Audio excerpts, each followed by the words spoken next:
materi kita. Untuk hari ini kita masuk ke materi yang baru, yaitu stoichiometry.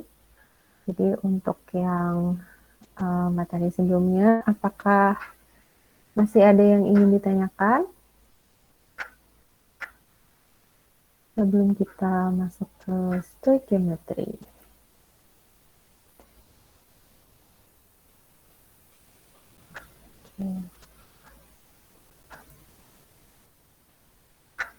Kalau tidak ada, kita bisa masuk ke stoichiometry ya.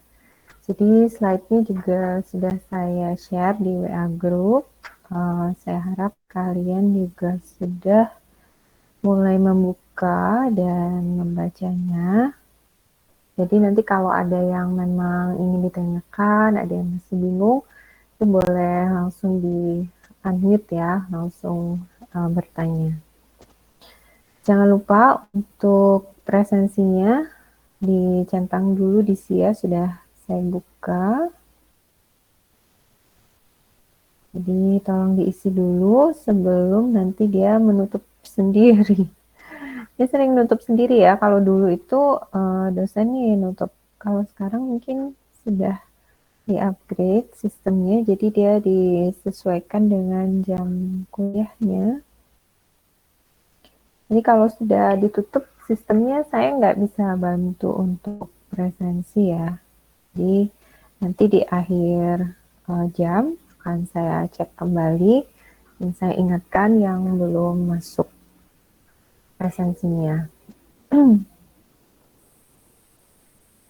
Oke, silakan sambil sama dibuka ya bagian slide tentang stoichiometry.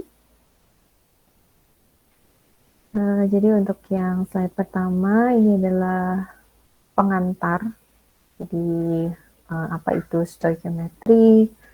Kemudian nanti sebelum masuk ke stoichiometry atau perhitungan kimianya, kita ingat kembali dulu ada beberapa hukum dasar kimia yang hukum-hukum tersebutlah yang menjadi dasar ya dari perhitungan-perhitungan reaksi kimia yang selanjutnya. Jadi stoichiometry itu adalah bahasan tentang perhitungan reaktan dan produk dalam suatu reaksi kimia. Jadi kalau ditanya perhitungan kimianya, ya berarti stoichiometry. Nah, ini hukum-hukum dasarnya. Jadi sebenarnya hukum dasarnya juga ada banyak ya, ada banyak.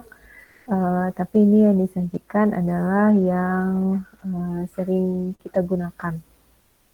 Jadi ada hukum kekekalan massa, kemudian perbandingan tetap, ada perbandingan berganda, ada hukum penyatuan volume. Jadi ada juga hukum-hukum yang lain yang bisa kalian gunakan. Jadi nanti bisa biasanya itu soalnya tidak hanya tentang satu hukum saja, tapi itu melibatkan banyak hukum. Jadi dia gabungan ya, dari beberapa hukum. Oke, kita langsung masuk aja ya ke hukum dasar yang pertama. Itu adalah hukum kekekalan massa. Ini dikemukakan oleh Lavoisier. Jadi dalam hukum kekekalan massa, namanya juga kekekalan massa, berarti bunyinya adalah massa zat sebelum dan sesudah reaksi adalah sama. Jadi massa di reaktan itu sama dengan massa di produknya. Ini dikasih contoh untuk reaksi A plus B menghasilkan AB. Kalau A-nya 2 gram, B-nya 3 gram, maka AB yang dihasilkan itu adalah 5 gram. Jadi massa di reaktan itu sama dengan massa produknya. Nah, ada yang bisa jawab ini? Gimana dengan pembakaran kertas? Apakah pembakaran kertas sama dengan berat hasil pembakaran? Maksudnya kertas yang awalnya itu ya putih, kemudian dibakar, maka sama dengan berat dari abunya setelah pembakaran. Ada yang bisa jawab?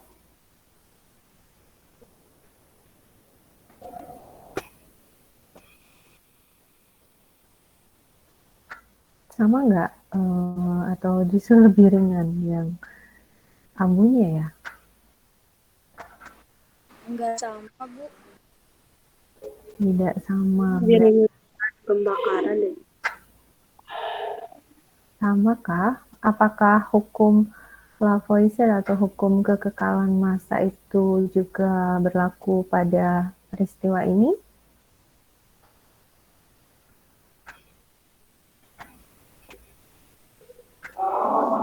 Tidak kali ya, Bu? Pernah Iya, Bu. coba? Pernah coba nggak bakar kertas? Kertas kan kalau selembar kertas lumayan lah ya, kita bisa rasakan gitu. Ada sedikit berat, mungkin berapa gram. Dibandingkan dengan abunya yang sangat ringan sekali. Nah, kira-kira di peristiwa ini apakah hukum kekekalan massa itu tetap berlaku? Sekali lagi nih hukumnya masih kita gunakan ya. Iya Bu, masih dia Iya, berlaku Bu, hukum masih. Lavoisier dipakai. Kalau masih berlaku, kenapa berat hasil pembakarannya lebih ringan dibandingkan kertas yang awal? Karena sebagian besar hasil berubah wujudnya. Astagfirullah. Kalau kertas itu dari apa? Dari kayu. abu. Iya, dari kayu maksudnya, Kertas Bu. itu dari kayu kan, Bu? Ya, dari kayu ya, dari kayu. Kayu itu kan makhluk hidup. Nah, makhluk hidup itu kan biasanya terdiri dari unsur C, H, dan O. Ya. Paling tidak ada C, H, dan O-nya. Dari lignin kan, kertas itu. Nah, ada C, H, dan O. Nah, kalau dibakar, ya biasanya hidrokarbon, kalian tahu, itu yang dihasilkan adalah kadang karbonnya saja, yaitu berupa abu yang tadi. Kemudian jangan lupa bahwa ada gasnya, ada gas oksigen, ada gas karbon dioksida, karbon monoksida juga yang terbentuk di situ. Jadi untuk peristiwa ini sebetulnya hukum kekekalan massa tetap ada kalau kita hitung massa gasnya yang dilepaskan sebagai produk juga. Jadi jangan anggap bahwa hukum ini tidak berlaku, tetap berlaku karena massa yang hilang itu adalah yang kita tidak bisa ukur ya. Jadi ya kalau kita bakar begitu aja di tempat terbuka, maka gas oksigen atau karbon dioksida, karbon monoksida yang terbentuk sebagai produknya ya akan hilang begitu saja. Tapi kalau sistemnya kita buat sistem yang terisolasi, di mana tidak ada pertukaran atau perpindahan materi ke lingkungannya dan juga tidak ada pertukaran energi ke lingkungan, maka itu kita bisa collect, kita bisa kumpulkan kembali. Ya, jadi itu didinginkan. Kalau gas didinginkan itu kan dia bisa menjadi cairan. Nah, itu kita bisa ukur massanya. Nanti massa produknya itu akan tetap sama dengan massa dari reaktannya atau massa awalnya. Itu ya. Jadi hukum ini tetap berlaku. Hukum kekekalan massa. Jadi ini sama aja dengan hukum kekekalan energi ya. Hukum termodinamika 1 ya, bahwa energi itu tidak dapat diciptakan atau dimusnahkan. Yang bisa dilakukan adalah mengubah energi yang satu ke bentuk yang lain. Nah, materi juga sama, jadi hukum kekekalan massa. Jadi materi itu juga tidak dapat diciptakan ataupun dimusnahkan. Jadi dia pasti akan berubah menjadi wujud atau fase yang lain, ya. Cuman kan kadang kita ngelihatnya tidak bisa melihat secara kasat mata. Jadi materi itu tetap kekal. Nah, ini pembuktiannya hukum kekekalan massa. Jadi misalnya ada beberapa reaktan seperti ini, kemudian ada produk yang dihasilkan. Misalnya untuk reaksi yang pertama itu adalah gas hidrogen ditambah dengan gas oksigen, itu ternyata akan menghasilkan H2O ya, air. Kalau kita hitung massanya juga ternyata sama. Jadi massa zat sebelum reaksi itu 2 plus 16, 18 gram total. Kemudian setelah reaksi ini juga 18 gram air yang dihasilkan. Begitu juga untuk reaksi yang berikutnya. Jadi ini adalah bukti dari hukum kekekalan massa. hukum dasar kimia yang berikutnya itu adalah hukum yang dikemukakan oleh Joseph Louis Proust. Jadi Proust ini mengemukakan hukum perbandingan tetap. Ya, bunyinya adalah perbandingan massa unsur suatu senyawa itu adalah tertentu dan tetap. Ya, jadi ini contohnya, ini hasil eksperimennya. Jadi Proust itu melakukan eksperimen reaksi hidrogen dengan oksigen. Ternyata air yang terbentuk itu akan mengikuti perbandingan yang tertentu dan akan tetap. Nah, ini perbandingannya 1:8, hasilkan 9 gram. Jadi sama ya, sebelum reaksi dengan sesudah reaksi masanya sama. Totalnya, kalau kita naikkan massa hidrogennya jadi 2, massa oksigennya tetap 8, maka tetap akan dihasilkan 9 gram air. Artinya bahwa ada 1 gram dari hidrogen yang berlebih. Begitu juga yang ini, ya ini oksigennya ditambahkan, 1 gram oksigennya lebih, pokoknya perbandingannya akan tetap. Jadi 1:8. Itu untuk hukum Proust. Nah, ada yang bisa coba ini? Kalau kita reaksikan 4 gram hidrogen dengan 40 gram oksigen, berapa gram air yang terbentuk? Kira-kira. Jadi di sini ya diganti 4 hidrogen, 4 gram, kemudian 40 gram oksigen, akan menghasilkan berapa gram air? Gimana caranya?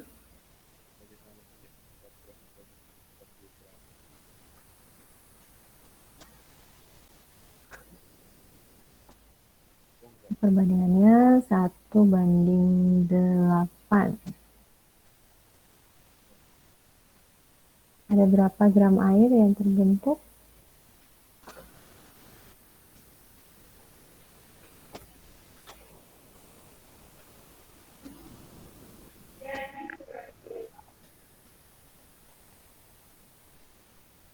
Adakah yang berlebih atau pas masanya? Dan ingat ya, dicek kembali bahwa massa sebelum dan sesudah reaksi itu harus sama, sesuai dengan hukum kekekalan massa.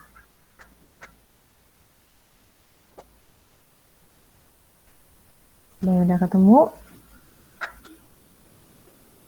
Ada yang ingin ditanyakan? Silakan ditanya ya, kalau kan kalian sudah punya slide-nya, jadi harusnya ini sudah dibaca paling enggak tadi malam dibaca, terus ada yang bingung ditandain slide-nya nomor berapa, biar kita diskusikan sama-sama. Kalau tidak ada yang menjawab, ini saya anggap bisa semuanya ya. Maaf Bu, Ya. masih belum paham cara penjumlahannya. Cara penyelesaiannya, Bu, belum paham. Belum paham. Oke, jadi ini hukum Proust ya, ini kan contohnya untuk pembentukan H2O, jadi perbandingan hidrogennya dengan oksigennya dengan H2O-nya itu adalah 1:8:9. Jadi kalau kita misalnya reaksikan 2 gram hidrogen dengan 8 gram oksigen, itu tetap akan menghasilkan 9 gram air. Artinya dia pasti akan tetap mengikuti perbandingan 1:8:9 kan. Cuman di sini kan 2 gram, seharusnya kan 1 gram. Berarti di sini ada kelebihan 1 gram hidrogen. Ya. Nah, untuk yang berikutnya, contoh berikutnya, seharusnya kan 1:8:9. Nah, ternyata yang berlebih di sini adalah yang oksigennya, sebanyak 1 gram. Nah, untuk yang berikutnya, 1:8:9, sama ya, karena ini 2 kalinya. Jadi 2 kali yang 1, ini 2 kalinya 8, sebenarnya 16. 9 kali 2 itu juga 18. Jadi ini tetap, perbandingannya tetap dan tertentu. Jadi 1:8:9. Nah, sekarang, kalau kita reaksikan 4 gram hidrogen Dengan 40 gram oksigen, kira-kira air yang terbentuk di kolomnya itu berapa? Jadi kalian harus ikuti perbandingannya 1 banding 8 banding 9. Berarti untuk airnya itu ada berapa kalau dia 4 gram dan 40 gram oksigen? 9, Bu. Pas sih Bu, nggak ada yang berlebih. Hah? Coba. Tidak ada. Kan Apa harus enggak? ikuti perbandingannya ya. 1 banding 8. Sekarang 4 banding 40 itu 1 banding 8 atau enggak? 1 banding 10, Bu. Nah, berarti kan tidak memenuhi. Berarti apa yang berlebih? Oksigennya, sisanya 2. Bu. Nah, Sisa 2 gram. oksigennya sisa? Sisa 2 2 gram. gram. 2 gram. Benar. Benarkah 2 gram? Kita harus 1 banding 8. 8 gram. Kan ini. Kalau 1 itu 4, berarti 8 itu harusnya berapa? Kayak perbandingan matematika. 32. 32. 32 kan? Ya, betul. Jadi pakai perbandingan biasa aja. Caranya adalah 4 banding 1 kali 8. Maka itu ketemu massa oksigennya. Yang diketahui dibagi yang diketahui dikali dengan yang ingin ditanyakan. Itu kan dulu waktu sekolah matematika ya. Jadi 4 banding 1 kali 8. Maka ketemu di sini 4 bagi 1 kan 4 kali 8 32 seharusnya oksigennya. Kalau mau perbandingannya 1 banding 8. Berarti ini kelebihan berapa? Berapa gram? Kelebihan 8 gram. 8 gram Kelebihan lebihnya. 8 gram karena 40 dikurangi 32. Jadi kelebihan 8 gram oksigen. Nah, sekarang untuk airnya berapa? Jadi sama caranya. Yang diketahui 4 banding 1 kali 9, gitu kan? Ya.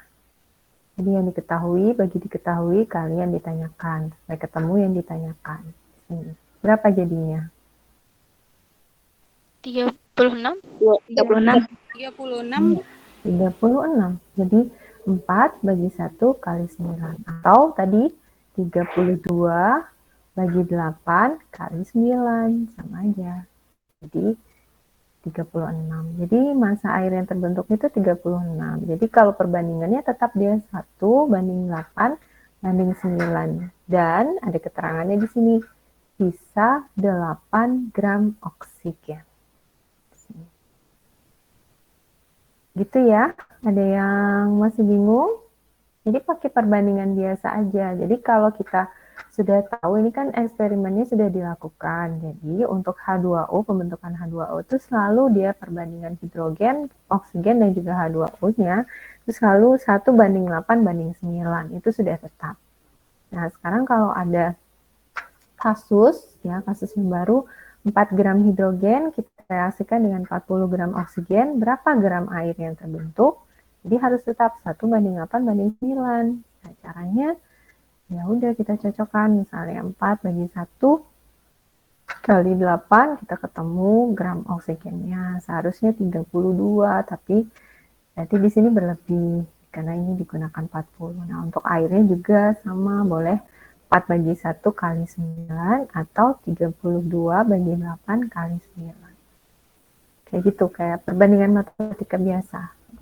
Yang diketahui bagi yang diketahui kali yang ditanyakan. Itu ya. Oke. Sudah mulai paham dan kita cek lagi ya coba. Kalau dicek 4 tambah 32 itu berapa? 36 kan? 36. Nah, di sini juga 36 tadi. Jadi hukum kekekalan massa sebelum dan sesudah reaksi itu adalah sama. Jadi berhubungan antara hukum Proust dengan hukumnya Lavoisier tadi. Nah, ini contohnya. Ini contohnya ya. Jadi misalnya masanya H2O itu 5 gram. Kemudian kita tahu perbandingan antara H dengan O-nya itu adalah 1 banding 8. Maka berapa massa unsur-unsur penyusunnya? Untuk H-nya ini berapa, O-nya ini berapa? Maka untuk H-nya kita bisa hitung dengan hukum perbandingan yang tadi. Jadi 1 karena massa hidrogen itu perbandingannya 1 dibagi dengan jumlah perbandingannya 1 plus 8 dikali dengan massa dari H2O totalnya kali 5. Jadi kita dapat bahwa untuk massa hidrogennya penyusun H2O itu adalah 0,56 gram. Untuk oksigennya juga sama, jadi gunakan perbandingannya oksigen dibagi dengan jumlah perbandingannya dikali dengan massa dari H2O-nya, ketemu 4,4 gram. Ini juga sama ya, jadi satunya ini karena perbandingannya, jadi ini sudah diketahui, perbandingan yang ini tuh sudah diketahui, cuman di soal mungkin yang ini yang sering dirubah, terus kalian diminta untuk menentukan berapa massa unsur penyusun dari hidrogennya dan juga Cl-nya. Caranya sama, jadi 36,5 ini adalah jumlah dari ini. Oke, paham ya?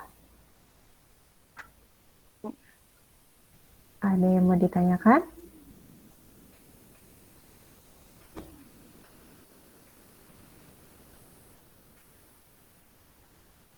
Apakah jelas?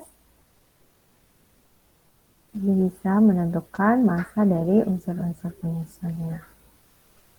Kalau masih bingung langsung aja ya. Jadi saya nggak perlu nanya-nanya lagi. Jadi langsung aja di unmute tanyakan gitu. Ibu dari mana asalnya itu? Dari mana asalnya angka itu?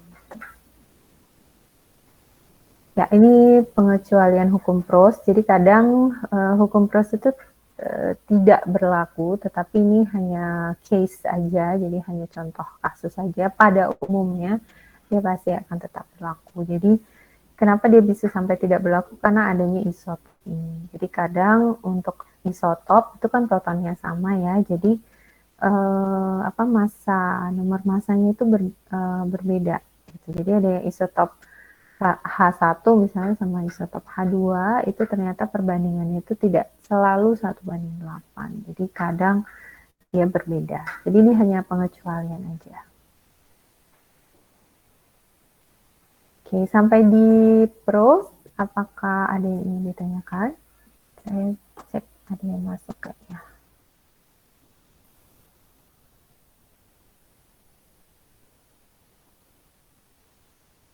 Oke. Bu, saya ingin bertanya, Bu. Izin bertanya, Bu. Ya, silakan. Untuk pembaginya itu masih belum saya ngerti, Bu, kayak gimana? Bagi yang mana? Yang mana, Mbak?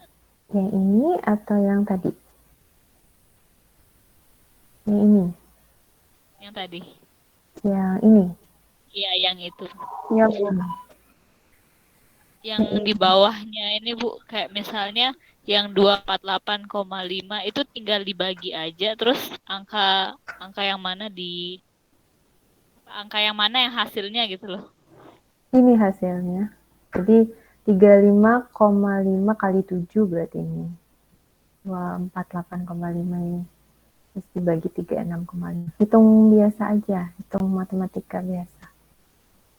Ini jawabannya. 6,808. Kalau misalnya dia panjang, misalnya kan kalau kita bagi ada komanya itu pasti panjang jawabannya. Itu 4 angka pertama apa 3 pertama yang diambil, Bu? Pakai angka penting aja. Jadi pakai prinsip angka penting itu biasanya 2 angka di belakang koma, tapi kan ada aturannya ya. Kalau dia angka depannya itu ganjil, maka dibulatkan naik. Kalau dia genap, maka dibulatkan ke bawah. Jadi kalau yang ini misalnya, ini berarti angka pentingnya 0,56. Pakai 2 angka di belakang koma aja. Ya, kalau ini tetap 0,19, berarti karena ini di bawah 5 kan. Ya, kecuali kalau 5, terus depannya ganjil, itu kalian bulatkan naik. Kalau di sini 5, di depannya genap, maka kalian bulatkan ke bawah.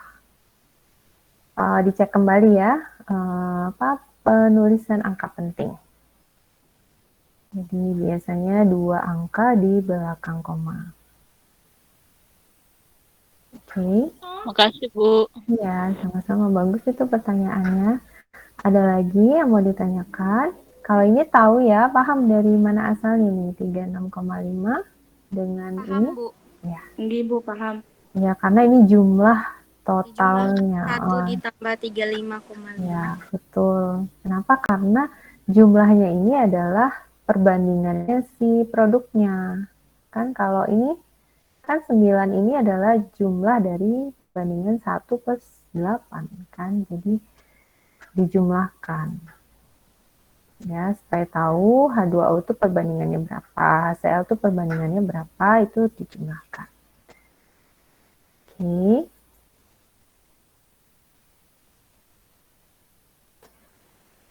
Nah, kemudian kita bisa masuk ke hukum Dalton. Ya, ada hukum kelipatan berganda. Jadi, Dalton ini tidak hanya mengemukakan teori tentang atom, ada teori atom Dalton, tapi juga masuk ke stoichiometry dengan mengemukakan salah satu hukum dasar yang bunyinya hukum kelipatan berganda. Kalau tadi kan hukum perbandingan tetap, bahwa unsurnya penyusun senyawa itu selalu perbandingannya tetap dan tertentu. Nah, kalau ini bunyinya adalah bila dua unsur dapat membentuk dua jenis atau lebih dari satu senyawa, dua unsur, ya, contohnya di sini misalnya unsur N dengan U itu bisa membentuk banyak senyawa, lebih dari dua, di mana massa salah satu unsur tersebut dibuat tetap, ya, dibuat tetap salah satunya boleh N atau U-nya, maka perbandingan massa unsur yang lain dalam senyawa-senyawa tersebut merupakan bilangan bulat dan sederhana. Jadi nggak ada yang namanya bilangan desimal atau pecahan. Dan dia selalu sederhana. Jadi 1, 2, 3. Nggak mungkin dia ratusan gitu nilainya. Jadi dia selalu bilangan yang bulat dan sederhana. Jadi syaratnya adalah kalau dua unsur bisa membentuk banyak senyawa, salah satu unsurnya dibuat masanya tetap dalam semua senyawa itu, maka unsur yang lain itu pasti perbandingannya adalah bilangan yang bulat dan sederhana. Coba kalian lihat yang di sini. Jadi ada nitrogen dan oksigen, itu bisa membentuk banyak sekali senyawa ya, ada N2O, ada NO, N2O3, N2O4, ya. Nah, misalnya ada yang kita buat tetap salah satunya, kayaknya ini yang dibuat tetap adalah nitrogen. Ya, jadi kita buat tetap salah satunya, maka perbandingan O-nya itu pasti adalah perbandingan yang sederhana, bulat dan sederhana. Coba kalian lihat di sini. Jadi untuk N2O, untuk NO, N2O3, N2O4, kita buat N-nya itu perbandingannya sama semua. Ya, kita buat perbandingannya sama. Jadi ini sama-sama 7. Maka untuk O-nya ternyata bilangannya adalah bilangan yang bulat dan sederhana. Jadi perbandingannya itu adalah 4, 8, 12, dan 16. Atau kalau kita kecilkan, ini kan masih bisa kita kecilkan lagi ya. Sama-sama dibagi 4 semuanya, maka perbandingannya adalah 1 bagi 2 bagi 3 bagi 4. Jadi perbandingannya bulat dan sederhana. Ya. Oke, yang belum paham,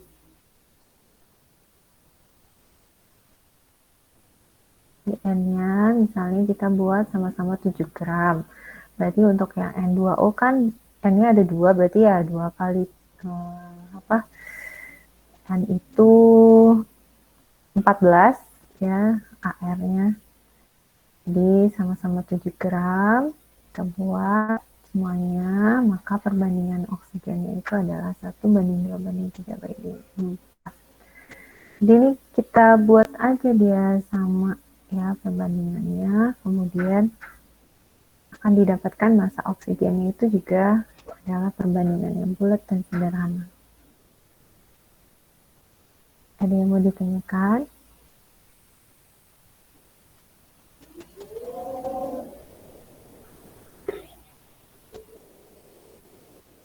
Kalau tidak ada, kita bisa lanjut.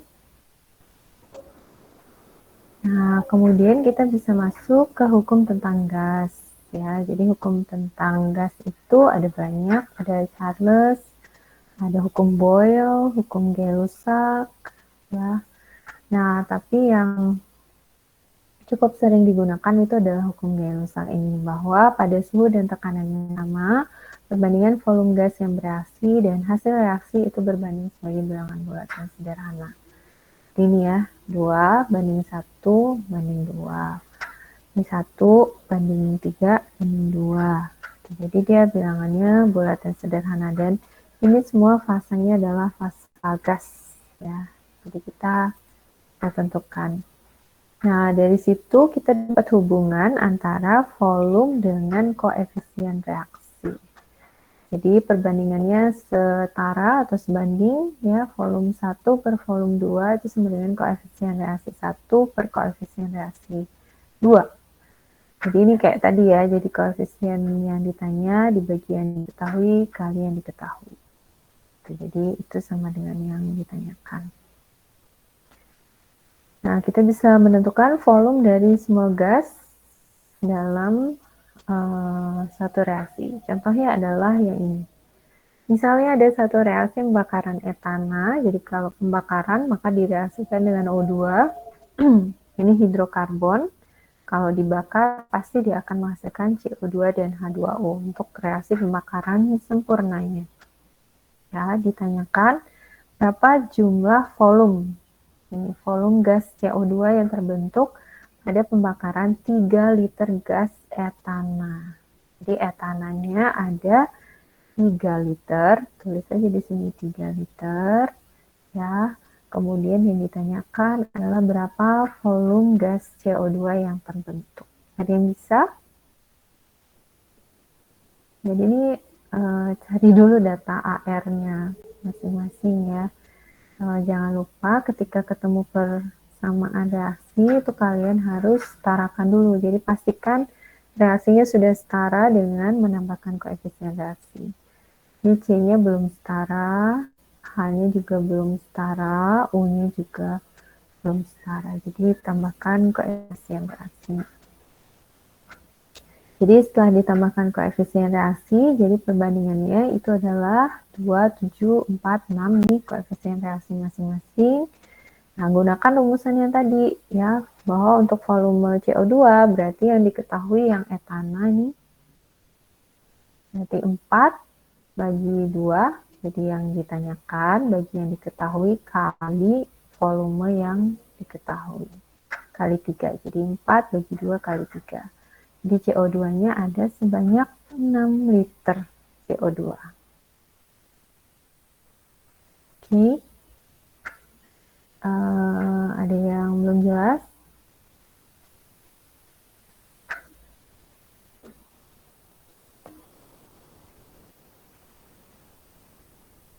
Sudah? Kalau nggak jawab, berarti saya anggap sudah ya. Nah, ini kalian tolong kerjakan di rumah. Jadi untuk yang slide yang saya share ini nggak ada slide-nya.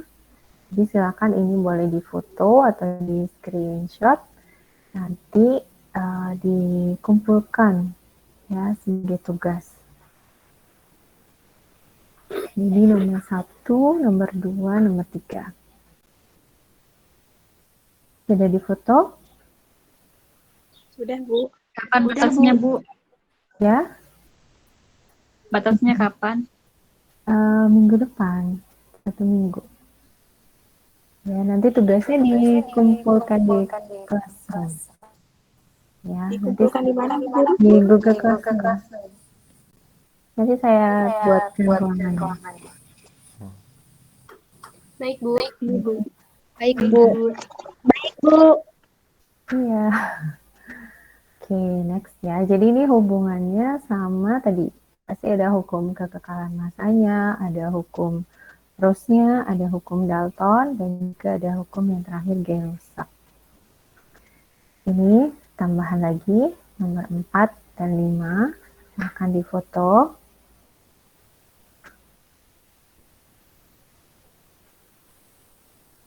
Jadi ini tugas sebelum UTS ya. Saya ambil nilai U1-nya dari sini. Oke, sudah. Nah, untuk slide berikutnya, kalian bisa lihat untuk AR dan MR. Jadi, ada definisi AR dan juga MR. Ini juga sudah kalian dapatkan di sekolah. Jadi, untuk AR itu adalah yang dijadikan patokannya adalah atom C12 ya. Ada yang tahu alasannya kenapa digunakan atom C12, bukan atom-atom yang lain?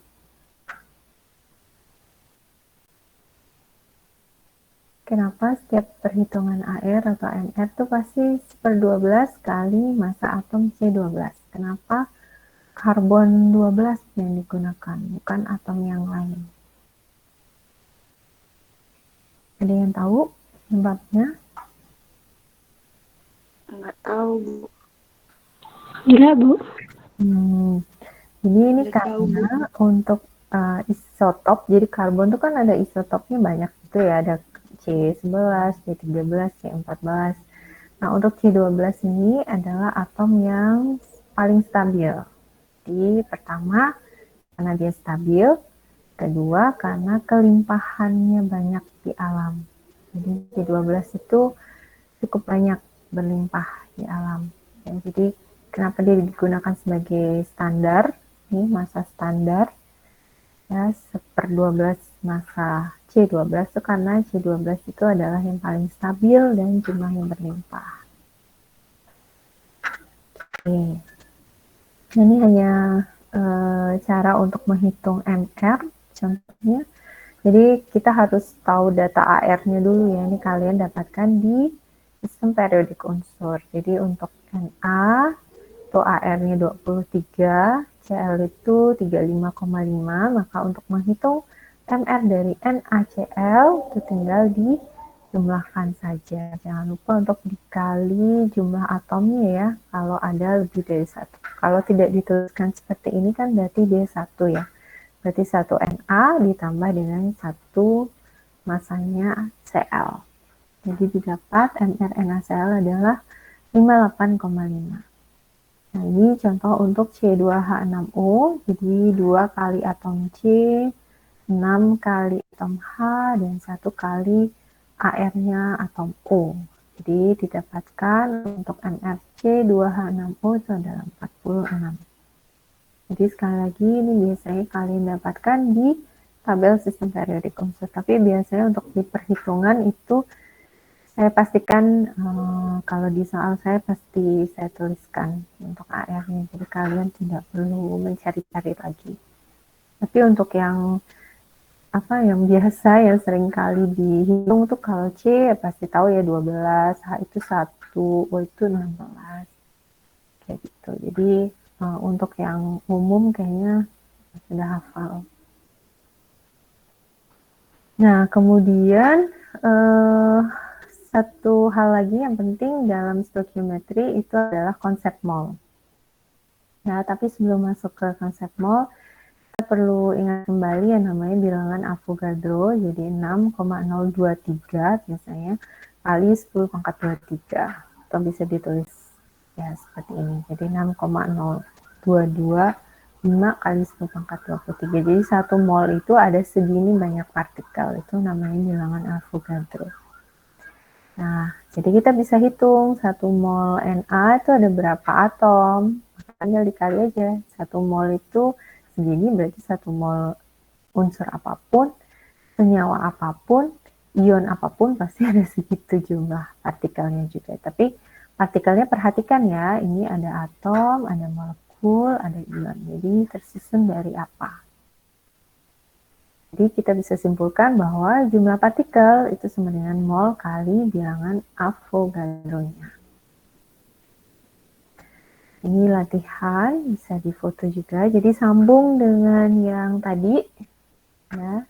Jadi ini ditambah soalnya. Jadi kalian bisa hitung berapa atom Na, berapa ion Cl dalam ini. Difoto ya. Karena saya nggak share lagi pilihannya. Oke. Ini menghitung AR, MR, dan juga jumlah partikel. Nah, Untuk konsep mol, jadi ini yang paling sering digunakan untuk stoichiometry. Jadi jangan lupa rumusannya. Mol itu sama dengan massa per AR atau MR. Jadi AR kalau dia unsur tunggal, MR itu kalau dia senyawa. Kayak tadi hitung. Jadi dijumlahin semua AR-nya untuk MR. Nah, mol itu setara dengan koefisien reaksi. Jadi M, N, D, ini kan koefisien reaksi masing-masing senyawa A, B, dan C ini, itu sama, setara dengan jumlah molnya. Jadi perbandingannya itu sama dengan perbandingan molnya. Ya. Nah, kemudian volume molar gas. Ya, jadi volume molar itu kalau dikalikan dengan molnya, volume molar itu berarti volume per mol. Ya, jadi volume per mol. Kalau dikalikan dengan mol kan hilang mol dengan mol, jadi liternya aja yang sisa. Maka itu adalah volumenya, volume gasnya. Nah, untuk kondisi standar atau STP, Standard Temperature and Pressure, maka VM-nya itu adalah 22,4 liter per mol. Jadi kalau di sini, kalau diminta hitung berapa volume gas 1 mol gas oksigen pada kondisi STP, maka tinggal dikalikan 1 mol kali 22,4 liter per mol. Maka didapatkan volume dari gas tersebut pada kondisi STP. Ada satu lagi kondisi pada RTP, jadi Room Temperature and Pressure. Nah, kalau room temperature suhu ruangan itu dianggapnya 25 derajat Celcius, walaupun sekarang sudah lebih panas ya, jadi mungkin lebih dari itu, tapi tetap digunakan 25 derajat Celcius, masih belum ada konvensi lagi ya sampai sekarang. Sementara masih gunakan 25 derajat Celcius dan tekanannya diukur pada 1 atmosfer, itu volume molarnya adalah 24 liter per mol. Jadi kalau ditanyakan berapa volume gas oksigen, 1 mol gas oksigen misalnya dalam kondisi RTP, maka tinggal dikalikan 1 mol kali 24. Maka didapatkan volumenya adalah 24 liter. Jadi tinggal molnya aja dikalikan dengan VM-nya. Sekarang di soal itu VM-nya itu pada kondisi STP atau kondisi RTP. Jadi jangan sampai kebalik ya, 22,4 dan dikali 24. Oke. Sampai di situ ada yang ditanyakan?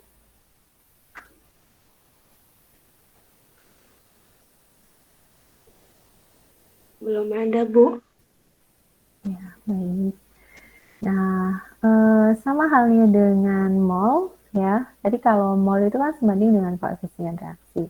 Nah, untuk volume itu juga sebanding dengan mol. Jadi kadang volumenya itu juga bisa diambil dari koefisien reaksi, perbandingan koefisien reaksinya. Jadi kalau dituliskan perbandingannya karena dia sebanding, maka mol 1 per mol 2 itu sama dengan volume 1 per volume 2. Jadi dia setara ya, sebanding dengan jumlah molnya.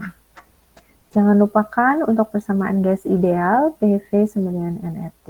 Jadi misalnya diasumsikan gas ini adalah gas ideal. Maka hitunglah, nah kalian berarti harus sudah ingat bahwa kalau gas ideal itu menggunakan rumusan gas ideal, PV sama dengan nRT.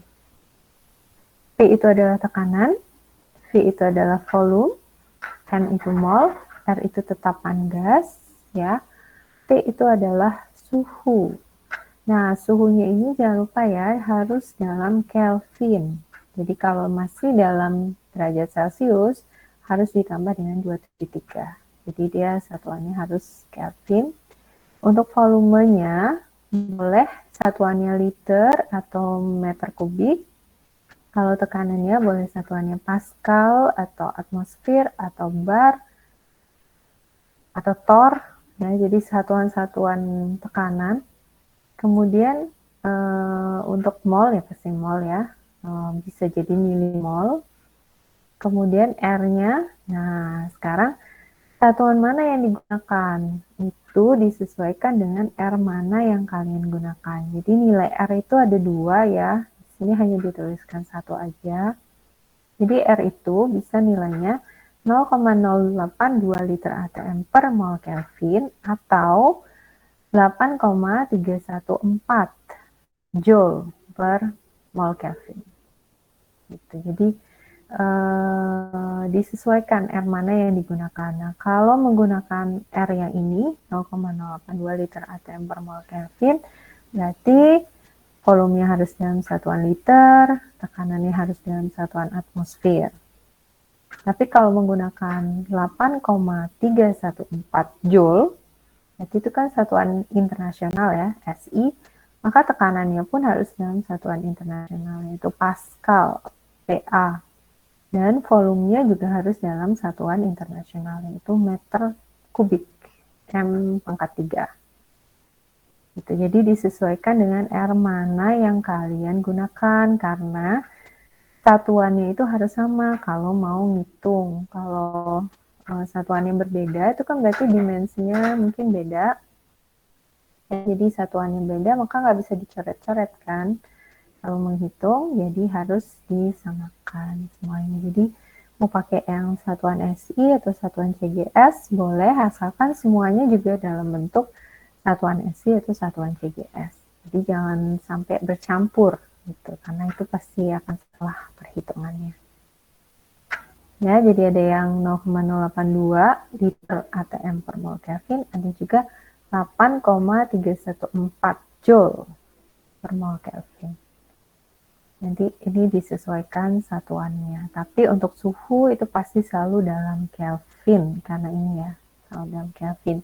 Dan kalau menulis Kelvin itu tidak menggunakan derajat. Jadi yang derajat itu hanya Celsius, Reaumur, dan juga Fahrenheit. Kelvin tanpa derajat. Ibu izin bertanya. Ya, silakan. Yang di perbandingan volume gasit yang tadi kan Bu ada N1 per N2 sama dengan V1 per V2. Nah itu misalnya kalau kita masukkan angkanya Bu, cara penyelesaiannya kayak gimana dia? Apa tetap posisinya kayak gitu kalau misalnya kita masukkan angka? Kalau kita masukkan angka disesuaikan dengan yang tadi yang ditanyakan.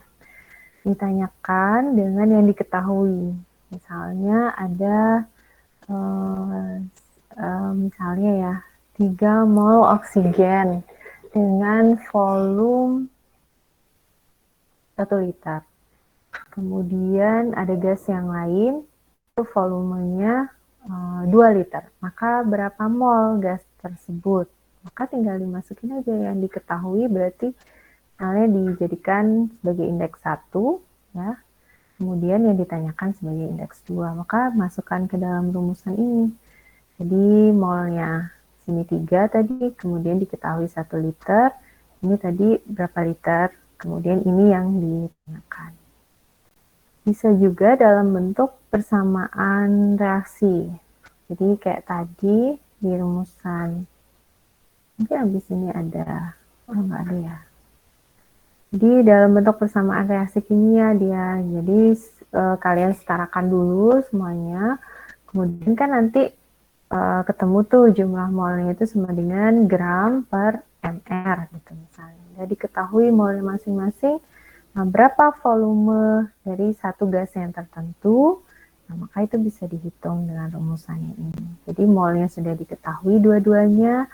Volume dari salah satu gas itu pasti sudah diketahui juga. Nah, ditanyakan volume yang lain. Maka bisa gunakan rumus N1 per N2 sama dengan V1 per V2.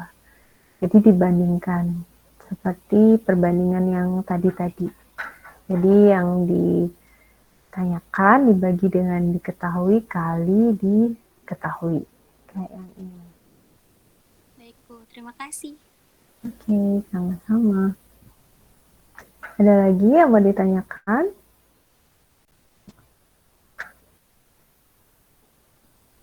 Jadi prinsipnya sama kayak gini ya. Nah, kalau kalian pindahkan mol A-nya itu ke sini kan dia di sini jadinya mol A. Jadi dia sebanding perbandingannya. Jadi pindahin ke sini mol B-nya, maka mol A per mol B sama dengan koefisien A per koefisien B. Untuk mencari mol A, caranya adalah seperti ini.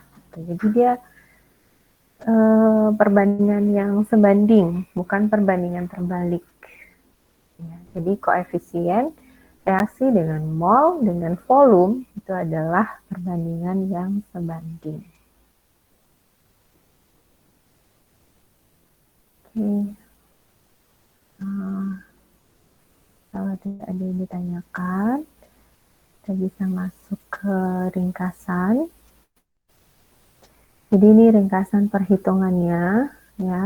Jadi kalau kalian mau hitung mol ke massa, ikutin aja tanda panahnya ini, ya.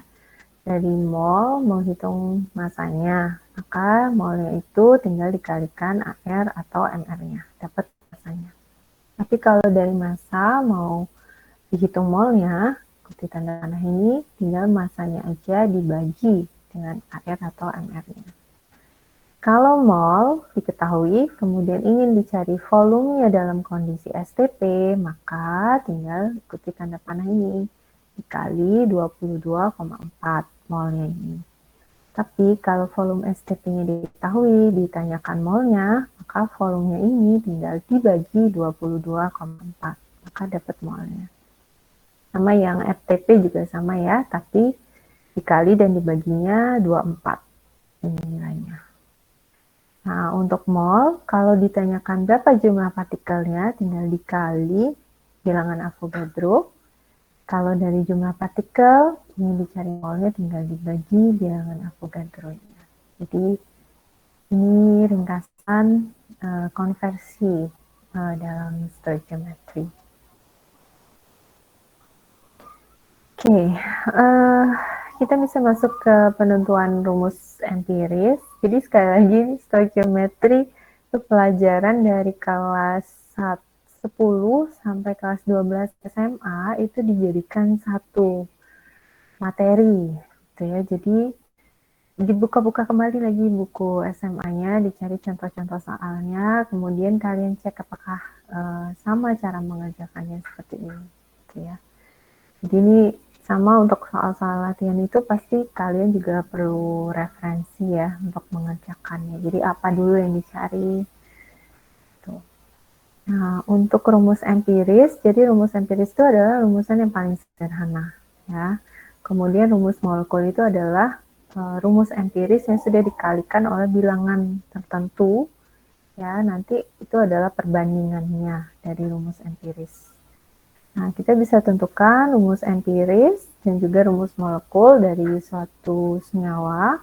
Misalnya, pada senyawa hidrokarbon mengandung 20% hidrogen, 80% karbon. Massa relatifnya, molekul relatifnya itu adalah 60. Nah, apa rumus empirisnya dan apa rumus molekulnya? Ini AR-nya sudah diketahui. Ya, jadi yang ada tuh hanya unsur C dengan H-nya aja ya, berarti. Nah, cara pertama adalah kalian harus mengasumsikan bahwa total senyawa hidrokarbonnya ini 100 gram. Jadi, nanti 20% ini kali 100 gram, 80% ini juga dikali 100 gram. Maka kalian dapatkan gram atau massa hidrogen dan juga massa karbonnya. Nah, kayak gini. Jadi dianggap dia 100 gram, hitung hidrogennya ya, 20 per 100 kali 100, karena 20%, dapat 20 gram hidrogen, kemudian 80% kali 100, dapat 80 gram karbon. Setelah itu, hitung molnya masing-masing. Jadi tadi AR yang hidrogen ya, itu 1, berarti mol sama dengan gram per AR, 20 per 1. Karbon juga, jadi 80 ya, karena gram per AR jadi 80 per 12. Ini AR karbon. Didapat perbandingan molnya itu segini, jadi C banding H-nya itu 6,66 dibagi dengan 20, berbanding 20. Nah, kalau kita cari perbandingan terkecilnya, rasio terkecilnya, tinggal dibagi aja bilangan yang paling kecil, maka didapat perbandingannya 1 berbanding 3 untuk C dengan H-nya. Maka untuk rumus empirisnya menjadi CH3. Nah, 1:3. Nah, untuk mencari rumus molekulnya, rumus molekul itu kan rumus empiris dikali dengan suatu bilangan. Cuma bilangan ini nggak tahu berapa. Cara dapat bilangan N ini adalah dari MR-nya. Jadi tadi sudah diketahui MR di soal tuh 60. Berarti CH3 kita hitung dulu ya, MR-nya berapa, jadi ini 12 plus 3 kali 1, ini itu 15. Nah, berarti 15 dikali berapa? Hasilnya adalah 60. Nah, N itu diketahui adalah 4. Jadi untuk rumus molekulnya yang tadi CH3N itu N-nya ganti dengan 4. Ya, jadinya C4H12. Gitu cara untuk mencari rumus empiris, kemudian dicari rumus molekulnya dari nilai MR-nya. Ada yang ditanyakan?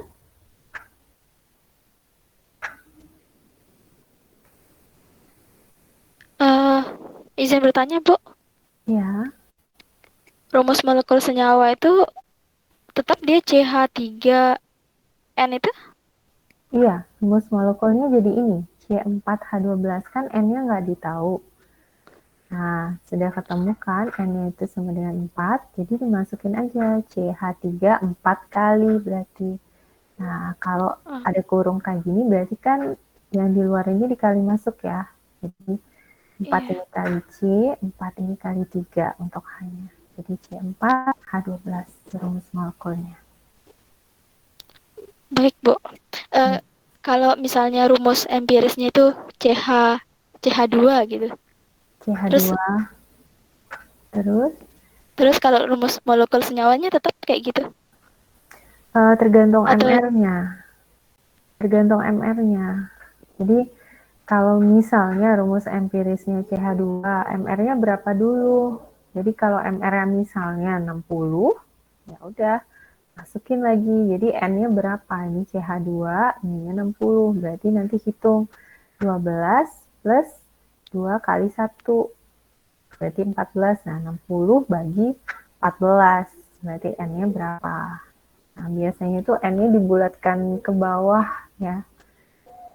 Tuh, jadi nanti tinggal dimasukin N-nya berapa, maka didapatkanlah rumusan molekulnya. Rumus molekulnya. Tinggal dikali masuk ya, nanti N-nya itu dikali C, dikali H-nya. terima kasih, Bu. Iya, sama-sama. Jadi sekali lagi untuk rumus molekul itu ditentukan MR-nya berapa. Karena di soal itu pasti diketahui MR-nya berapa. Ini MR-nya. Ya, karena dari MR itu kita bisa tahu rumus molekulnya. Nanti kalau soalnya dibalik juga bisa. Jadi rumus molekulnya sudah diketahui, tapi MR-nya yang ditanyakan gitu. Jadi bisa dibalik. Ya, jadi pertama intinya adalah asumsikan 100% dulu, terus cari molnya masing-masing, kemudian cari perbandingan mol terkecilnya. Ini terkecilnya ya dengan cara membagi mol yang paling kecil, ini kan sama-sama dibagi 6,66, itu dapat perbandingan molnya, maka itu adalah rumus empirisnya. Nah, kemudian rumus empirisnya dikali dengan satu bilangan, itu adalah MR-nya. Maka bilangan itu harus dicari. Ya. Baru kita bisa dapat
Kenapa mati?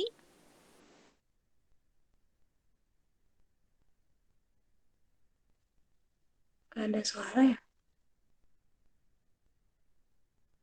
Mati listrik di Mungkin tempatnya Ibu. sinyalnya, Listriknya dia ibu. mungkin Mati sinyal listrik katanya. Mati listriknya. Enak ini pembahasannya ya. Ngantuk weh.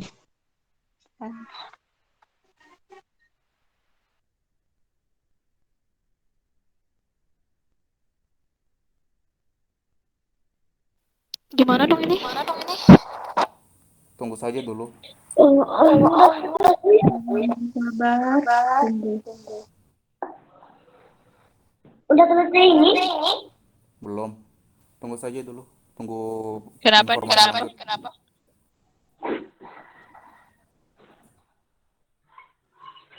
Mana beliau?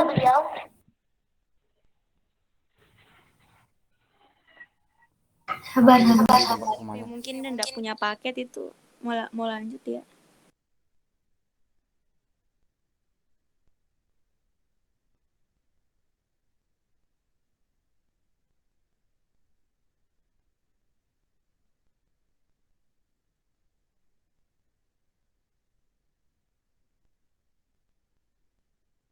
Coba cek di WA gue.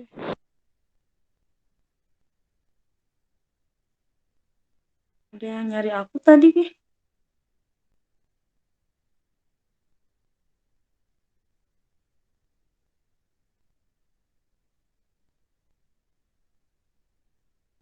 Lanjut di WA. Ya, Ki.